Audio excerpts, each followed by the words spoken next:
And welcome back, ladies and gentlemen, to another episode of Grade A Power Plays on the Grade A Fantasy Channel. As you can see, last night, now I did throw out an option last night, even though I didn't play it. But I did say I didn't really trust those goalies, and by hook or by crook, that game did go over to 5.5. The other game from the 2 game slate last night, Edmonton and Minnesota just went buck wild, and we ended up getting the Bouchard point in the fast pace going first period. So that worked out for us definitely. Um, and there you go. Grade A power play, Evan Bouchard. Minnesota bad power play defense. I mean, I think the first 4 goals were power plays to be exact. If you want to be picky, but as you can see by today, I told you I was excited to speak about it. I actually started speaking to other people about YouTube on other hockey, hockey boards and hockey chats, and hey, some people are starting to understand the. Somebody actually told me that they in a chat that they took Chikrin or whatever, and they got and it's always worth to at least take a few shots on ladder. So today, who's on the poster board today? That's our boy Victor Hedman, and it started off great because his plus shots. In most cases, most of these guys you're gonna start at negative money, and you have to hit the ladder to get plus money. Hedman is just plus money on top of good plus money on top of really good plus money. For 3 shots or basically 2.5, they're the same. Sometimes because of the hook, the odds are slightly different. Plus 102 jumps to plus 255, jumps to plus 560. Why did I just jump to 5? Because I don't expect this man to do what he did last game a couple of weeks ago and get to 8. I don't expect that. But he has the opportunities because, one, like I said, on top of them funneling to the defenseman, once again, Anaheim does commit penalties. So I think Hedman, besides setting up Kucherov and everybody else, he has the opportunity to go for the assist. I still think, once again, they're gonna generate. Because I always say, never leave it naked. I will never now running a shot on goal prop, never run naked. But this is a ladder.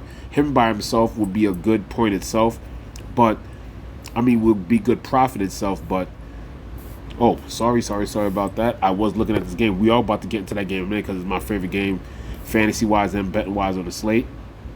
But the reason why I think I might just leave it alone, maybe odds change, but right now taking him for a point. Normally I would do that and say like, hey, take a point. He has like it's minus 164. So when you get to minus 164, I at least thought it would be closer to plus money with the assist. But no, the assist is still at minus 122.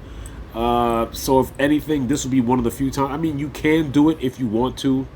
It is an option. If you want to do it, fine. But because of the value, the only thing I see nice for Hedman, and it is a nice power play spot, is just to take him for the power play points. At least it's like plus 240 to go full in. But because of the profit that you're gonna get with the shots, I actually like I said, my favorite 2 lines, I fully stacked them. Hopefully that hits. That's in the Columbus game, but we'll get to that next. But yeah, I like Hedman by itself. I'm not worried about Hedman getting an assist or whatever the case is. If he gets the shot ladder, fine. Like I said, you're for nice plus money. Like I said, for 10 it's 35. For the first 10 it's 20. So if he gets the 4 shots on goal, that's automatic $55 right there off 20. So once again, Victor Hedman, he will be our main focus on the shot funnel of the Anaheim Ducks. I don't think I see anybody else. Now, the last time, I think they had Taylor Radish on it. No, Darren Radish and somebody else. But now it's just Victor Hedman, so we have no choice but to pick just him. Now, for my next game, I would like to,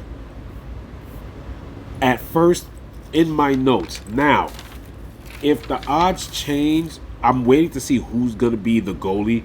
It really doesn't matter, but Joey Decourt is a significant upgrade from Grubauer. If it's Grubauer, I'm not gonna lie, I've done it before. I'm gonna be tempted to go 2 points each for the top line because 1 point is really not getting you nowhere.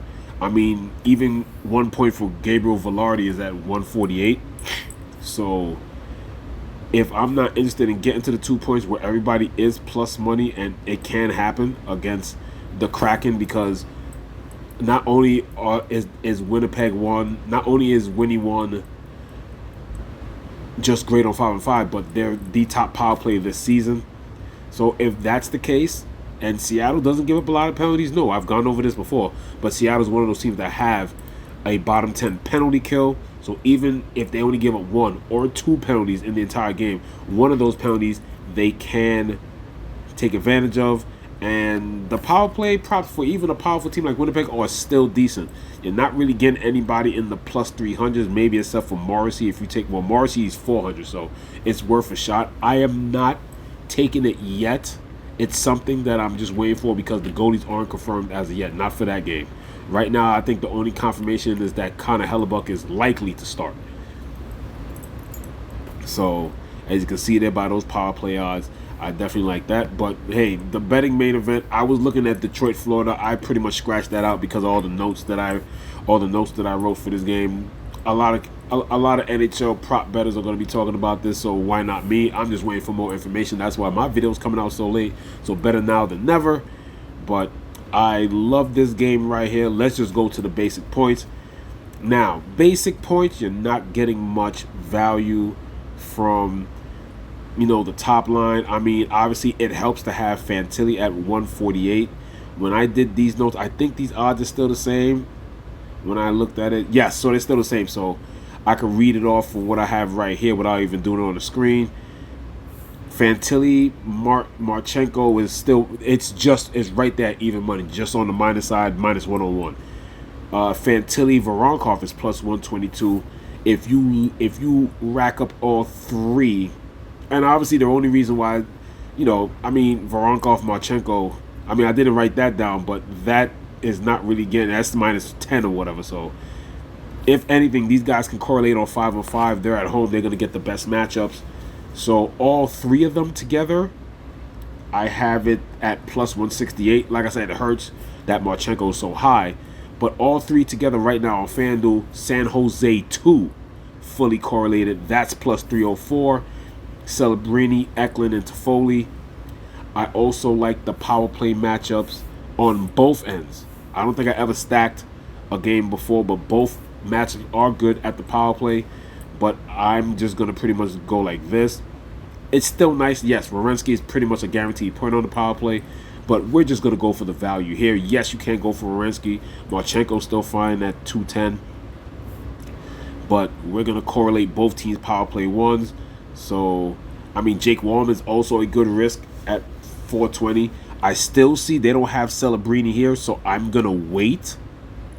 I'm at least going to wait, but I'll still take, for now, Eklund. For now, I'll still take Eklund to Foley on the power play. And then I will still take, if anything, I will go Voronkov.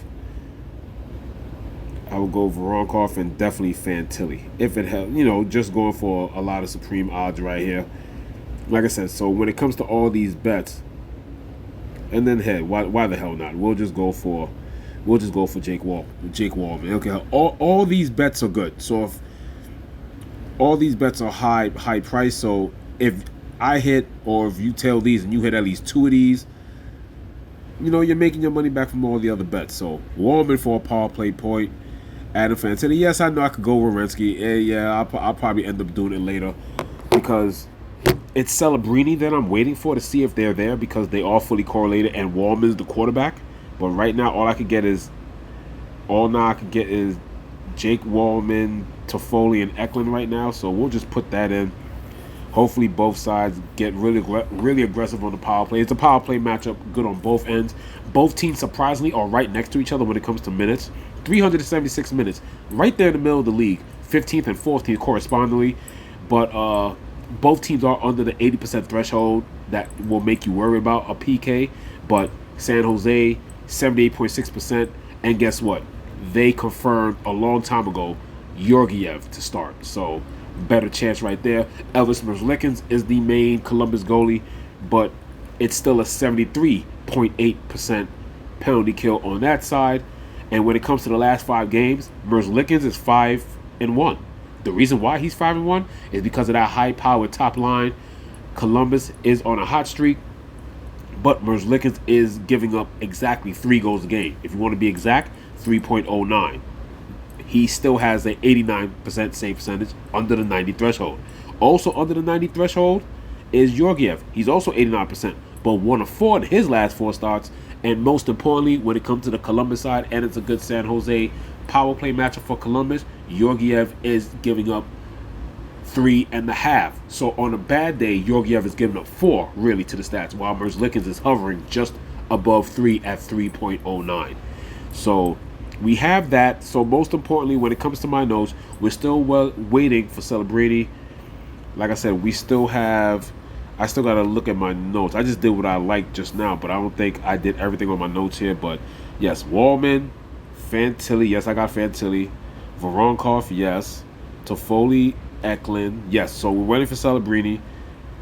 And I didn't do... Yes, I'm waiting for... Like I said, the 10 that I'll put on Celebrini, if Celebrini's not added, and I'll know this for sure because it's one of the first games, 7 to 10 o'clock, I will be sweating out these 2 games. If not, then I'm just going to throw that 10 on Werenski, who seems to be a pretty much guaranteed power play point, and I'll just correlate it that way. Or I'll just put the 210 on Marchenko to maximize my profits instead of the 200. That's how I'll play that there. And then, of course, when it comes to this game, yes, the points are there. Once again, I did all this together. Top line, Columbus. Line 2, San Jose. All of them together to get a point, regardless of how they get it, 5-on-5.